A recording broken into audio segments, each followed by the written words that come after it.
এই জন্যই বললাম আপনাদের ঠাই আমি কোনো ধর্মকে নিন্দা করি না, কিন্তু খাঁটি কথা বলতে তো ছাড়ি না রে ভাই। এমন এমন ধর্ম আছে পৃথিবীতে, বলি আপনাদের কাছে, তারা বলে তারা যার আরাধনা করে সে নাকি খালি নিরাকার, আবার তারে বলে সর্বশক্তিমান।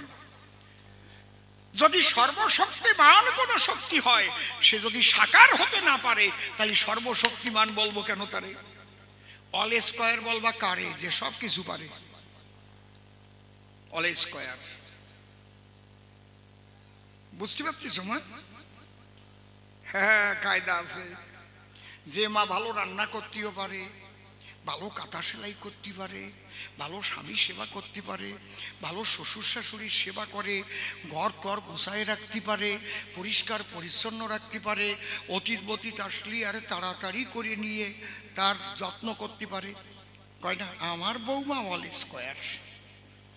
কি কায়দা আছে? একটা খালি পারলো, ভালো রান্না করতে পারলো, স্বামী সেবাও করে না, শ্বশুর শাশুড়ির সেবাও করে না, অল স্কয়ার বলা যাবে কি? তাহলে সর্বশক্তিমান কারে কয়? যে সাকারে নিরাকারে সর্বাকারে সর্বাধারে থাকতে পারে, সর্বশক্তিমান সে হতে পারে, অন্য কেহ নয়। সর্বত পানিপাদং তৎসর্বতক্ষী শিরমুখং সর্বত শ্রুতিমল্লকে সর্বমাবৃত তিষ্ঠতি। সর্বময় সর্বশক্তিমান তারে কয়। তাই প্রহ্লাদ ডেকে বলে, ভাসিয়া দুই চোখের জলে গুরুদেব তুমি আমাকে নয়ের ঘরের নামতা শিখালে। প্রথমে তুমি কি বললে? নয় একে নয়। তখনই আমার আনন্দ হয়েছে উদয়। হ্যাঁ, এক হরি ছাড়া আর কোন শক্তি নয় এই মহাবিশ্বে, এক হরিময়। আজকে ছাড়াবো, তারপরে আমি যাব প্রসাদ খাই। ধরো গান গাইয়ে নি।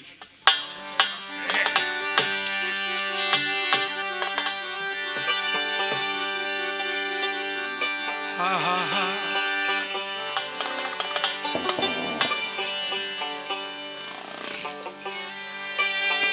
আমি বুঝলাম তোরে ধরেছে এক শ্যাওড়া গাছের ভূত।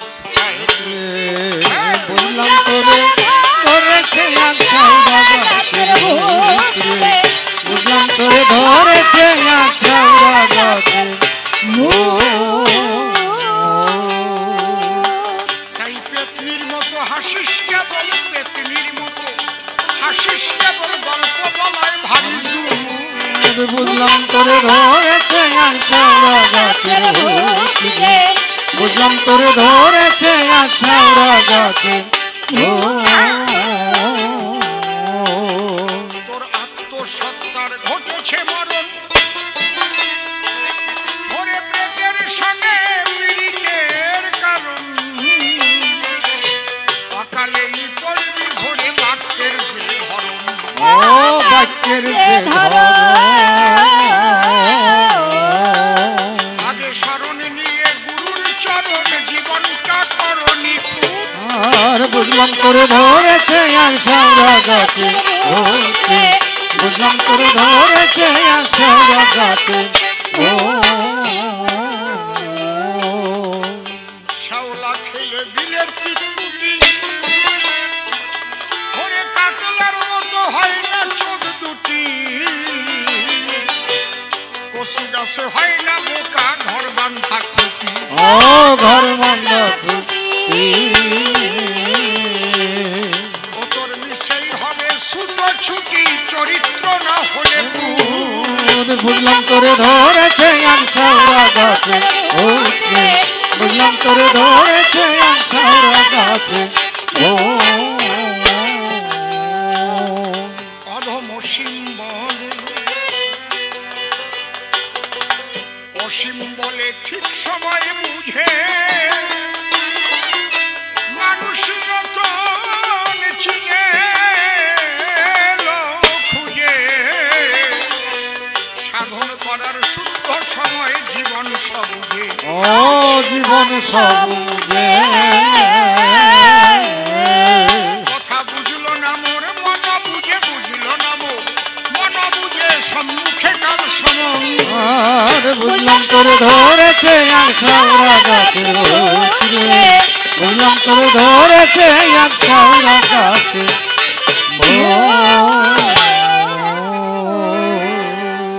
চরণ ধরে করি মানা, কেউ কথাবার্তা বলবেন না, কবি কাব্যের বেচা কেনা করিবার দায়। সে রানাকুম্ভ ধরে নাম দাঁড়িয়ে সভ্য সভাধাম মীরাবাইয়ের ভূমিকা দিয়েছিল আমায়।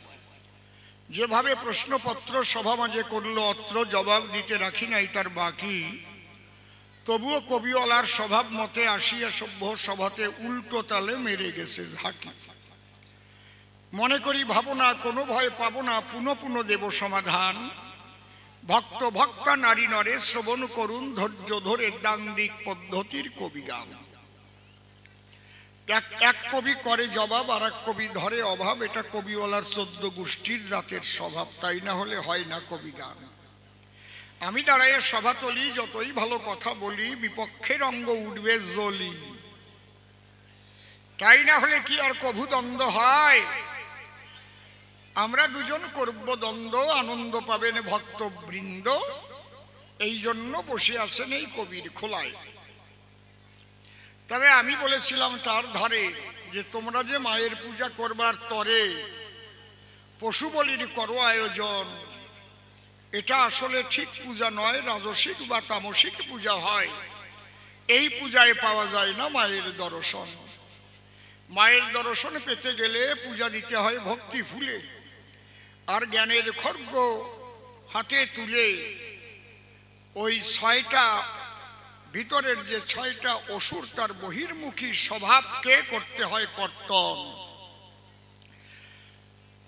ও ডাক দিয়ে বলে, তাই আমরা যে পাঠা খাই এটা পাঠার মতো নহে কদাচন। কারণ কোনো কিছু পূজায় দিলে তখন তারে প্রসাদ বলে, আমরা করি প্রসাদ গ্রহণ।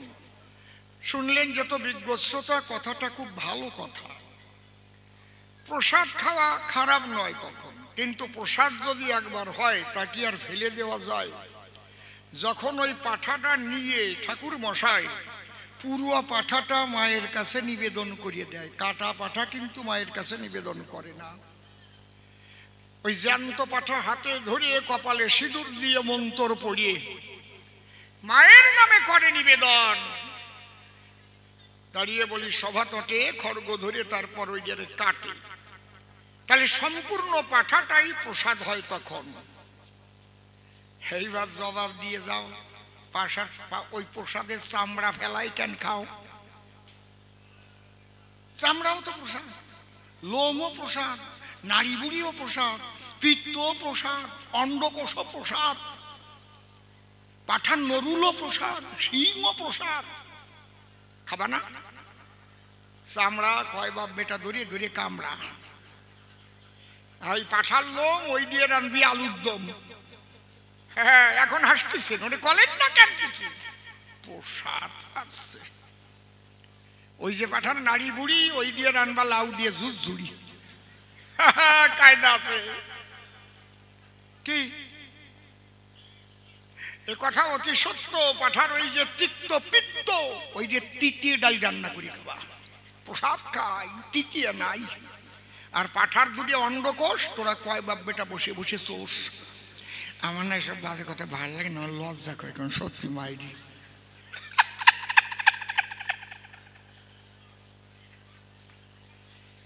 প্রসাদ খাচ্ছে। প্রসাদ কাহাকে বলে? দাঁড়িয়ে বলি সভাতলে হিরণ্যকশিপুর ছেলে প্রহ্লাদ যারে কয়। প্রহ্লাদ যখন জন্ম নিল, একটু যখন বড় হলো, হরি নামে মাতোয়ারা থাকে সর্বদাই। মুখে বলে হরি হরি, কিন্তু হরি তো ওর বাবার ওরি, মানে শত্রু যারে কয়। প্রহ্লাদের বাবা করে মানা, ওই হরি নাম কবু করিস না, ওই হরি ভালো না। প্রহ্লাদ বলে, বাবা আমি হরি নাম করি কি কারণ? আমার কাছে বলো দেখি, মুখের নাম বন্ধ হলে মনের নাম বন্ধ হয় নাকি? মন দিয়ে ভালোবাসলে পরে সে কি তা ভুলে যেতে পারে? হ্যাঁ, একটা গান আছে না, প্রথম জীবনের ভালোবাসা স্বপ্নের মতো জাগে, কি জানো গায় না? তুমি আমি একই আছি, দুজনে যাচ্ছিলাম বাকি। কি বাসু বাবা, কি পৃথিবী বদলে গেছে। গায় না? প্রথম যে ছেলেটারে ভালোবাসি ছিল জীবনে বলতে পারে, পরে হয়তো বিয়ে হয় নাই, চলে গেছে আর একজনের ধারে। মনে যখন পড়ে কুটুস করে কামড় মারে। কোনোদিন একটু দেখা যদি হয়ে যায় না, ঝিলিক মারি ওঠে। ওই ওই ওই শুভ লাটিয়ে যাচ্ছে নাকি? জাগে জাগে ওই চেতারা ঠিক পাচ্ছে। ওই দিকো তাই, কেউ খালি না রে ভাই। ঠিক কইছি না নাকি? খাটি কথা কইছি, বুকি আর দিয়ে কও। ওই বুড়ি তাই হাসতেছে।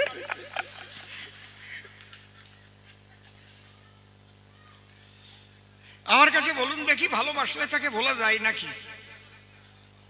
বলা যায়? প্রহ্লাদ ডেকে বলে তাই, বাবা বলি তোমার পাশাপাশি আমি যে হরিকে ভালোবাসি, আমার মুখ বন্ধ করে দিলেও মন থেকে হরি সরানোর কায়দা পৃথিবীতে কারো নাই। প্রহ্লাদকে হরি নাম ভুলাবার তরে তখন হস্তে ধরে প্রহ্লাদের বাবা নিয়ে গেল গুরুর আগারে, মানে গুরু গৃহ যারে কয়। কারণ ছেলে করে বাবার সঙ্গে তর্ক, তাই হরিনাম ভুলাতে গুরু ছিল ষণ্ড অমর্ক। তার কাছে গিয়ে করে নিবেদন, গুরুদেব কথা লবে আমার ছেলের হরিনাম ভুলাইয়ে দেবে, একে করাও বিদ্যা অধ্যয়ন। এইবার গুরু গৃহে থাকার পরে ধীরে ধীরে বিদ্যা অধ্যয়ন করে। ক বললে তার নয়ন ঝরে, কৃষ্ণ কথা মনে পড়ে। হ বললে হরি বলে ভাসে চোখের ঝলে। প্রহ্লাদের গুরু ভাবে দিলে এরই নাম বুলাবো কোন কায়দায়? তবে অন্তরে আমার আছে ভাবো, ওরে আমি একটু নামটা শিখাবো। নয়ের ঘরের নামটা জম্বের কঠিন, ওইটা শিখাবো। হরিণ আমার মনে থাকবে না। কয় খোকা এই জায়গা বল, বল নয় একে নয়, নয় একে নয়। প্রহ্লাদের শিহরণ দেয়, নয় একে নয়, নয় একে নয়। 9 দ্বিগুণে 18, 9 দ্বিগুণে 18, 3 নং 27, 3 নং 27। জানেন যত নারী নর, প্রহ্লাদ ছিল শ্রুতিধর, একবার শুনলেই মুখস্থ হয়ে যায়। আমি জীবনে কোনো দিন রামায়ণের পালা লিখে নিয়ে মুখস্থ করি নাই। যারা রামায়ণ গাইতো ওই শুনছি, শুনতে শুনতে মুখস্থ হয়ে গেছে। কথা বোঝা গেল কি? শ্রুতিধর না হলে ভালো কবি হতে পারে না সে কোনো কালে। শ্রুতিধর হওয়ার ভীষণ প্রয়োজন। 4 নং 36, 4 নং 36, 5 নং 45, 5 নং 45, 6 নং 54, 6 নং 54, 7 নং 63, 7 নং 63 সঙ্গে সঙ্গে মুখস্থ। 8 নং 72, 8 নং 72, 9 নং 81, 9 নং 81, 9 10 90, 9 10 90। নয়ের ঘরের নামটা শুনে জল ধরে প্রহ্লাদের নয়নে। গুরু বলে প্রহ্লাদের সন্নিধানে, নামটা পড়া, নামটা কান্দিস কিসের দায়? গুরুদেব বলি তোমার কাছাকাছি এই নয়ের ঘরের নামটার মধ্যে একটা নূতন জিনিস আমি খুঁজে পেয়েছি। কি? এই মহাবিশ্বে হরি ছাড়া আর কিছুই নয়। সাকারে, নিরাকারে, সর্বাকারে, সর্বাধরে, সবকিছুর ভিতরে সেই হরি বাস করে সর্বদাই। ওমা একটু কথাগুলো শোনো। এই ঘরে কথা কয় কারা? ঘরে কথা কয় কারা? কথা কয় না। অশ্বিনী ঘোষের গানেও আছে, তারক ঘোষের গানেও আছে, হরি চকমকি চকচিক লেগেছে চোখ খেতে, আর কিছু পাই না সখী দেখিতে, আছে না? কি গোসাইটা? আমার অশ্বিনী ঘোষের গান আছে না, আমি কি আমাতে আসি, হরি চাঁদের রূপে নয়ন দিয়ে হারে ঘরের বাহির হয়েছি। ওই গানের একটা পদ আছে না, আমি যেদিকেতে ফিরাই আঁখি সয় হরিময় জগৎ দেখতেছি। আমি কোনো ধর্মের নিন্দামন্দ কবি গানে দাঁড়ায় কখনোই করি না, কিন্তু যেটা প্রকৃত কথা তা না বলিয়া ছাড়ি না, ওরে নিন্দা কয় না। আমি যদি চুরি করি, আমার যদি চোর কন, তাহলে কি আমার নিন্দা করা হয়? কথা কইেন, এটা কি নিন্দা করা হয়? আমি যদি মদ খাই, আমারে যদি কেউ মাতাল কয়, তাহলে এটা কি নিন্দা করা হয়? কিন্তু আমি যদি মদ না খাই, যদি মাতাল কয়, আমি যদি গাঁজা না খাই, যদি ফেসবুকে লিখে দেয় কয় কলকি খাইয়ে নেছো, তাহলে তার জিভ খসে যাওয়া উচিত। তাহলে যে যা কর্ম করে তাই যদি বলে তারে নিন্দা বলা বলে না, নিন্দা করা বলে না তারে। আমি যদি দুর্নীতি করি, আপনারা যারা নরনারী, তাহলে দুর্নীতিবাজ বললে ওটা নিন্দা করা হলো না, ওই যে দুর্নীতিবাজ আসছে, এটা নিন্দা হয় না। কি ও ঢোল বাজায়, ওরে ঢুলি বললে কি নিন্দা হয়? ঢোল বাদক কখনো নয়। এই জন্যই বললাম আপনাদের ঠাই, আমি কোনো ধর্মকে নিন্দা করি না, কিন্তু খাঁটি কথা বলতে তো ছাড়ি না রে ভাই। এমন এমন ধর্ম আছে পৃথিবীতে, বলি আপনাদের কাছে, তারা বলে তারা যার আরাধনা করে সে নাকি খালি নিরাকার, আবার তারে বলে সর্বশক্তিমান। যদি সর্বশক্তিমান কোন শক্তি হয়, সে যদি সাকার হতে না পারে, তাহলে সর্বশক্তিমান বলবো কেন তারে? অল স্কয়ার বলবা কারে যে সব কিছু পারে? অল স্কয়ার বুঝতে পারছিস মা? হ্যাঁ, কায়দা আছে। যে মা ভালো রান্না করতেও পারে, ভালো কাঁথা সেলাই করতে পারে, ভালো স্বামী সেবা করতে পারে, ভালো শ্বশুর শাশুড়ির সেবা করে, ঘর টর গোছায় রাখতে পারে, পরিষ্কার পরিচ্ছন্ন রাখতে পারে, অতীত বতীত আসলে আরে তাড়াতাড়ি করে নিয়ে তার যত্ন করতে পারে, কয় না আমার বৌমা অল স্কয়ার। কি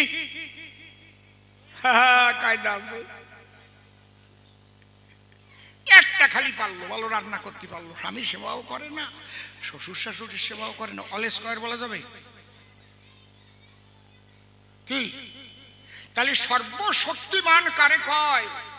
যে সাকারে নিরাকারে সর্বাকারে সর্বাধারে থাকতে পারে, সর্বশক্তিমান সে হতে পারে, অন্য কেহ নয়।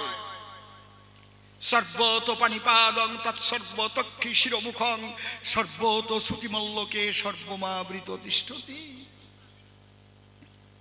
সর্বময় সর্বশক্তিমান তারে কয়। তাই প্রহ্লাদ ডেকে বলে, ভাসিয়ে দুই চোখের জলে গুরুদেব তুমি আমাকে নয়ের ঘরের নামতা শিখালে। প্রথমে তুমি কি বললে? নয় একে নয়। তখনই আমার আনন্দ হয়েছে উদয়। হ্যাঁ, এক হরি ছাড়া আর কোন শক্তি নয়, এই মহাবিশ্বে এক হরিময়। কয় ওরে কপালটে তো ছাতা ছাড়াতি আরো জড়াই নিছি। এরে হরি ভুলতি তো আরো ডিপলি হরি ভাবে বিভাবিত করে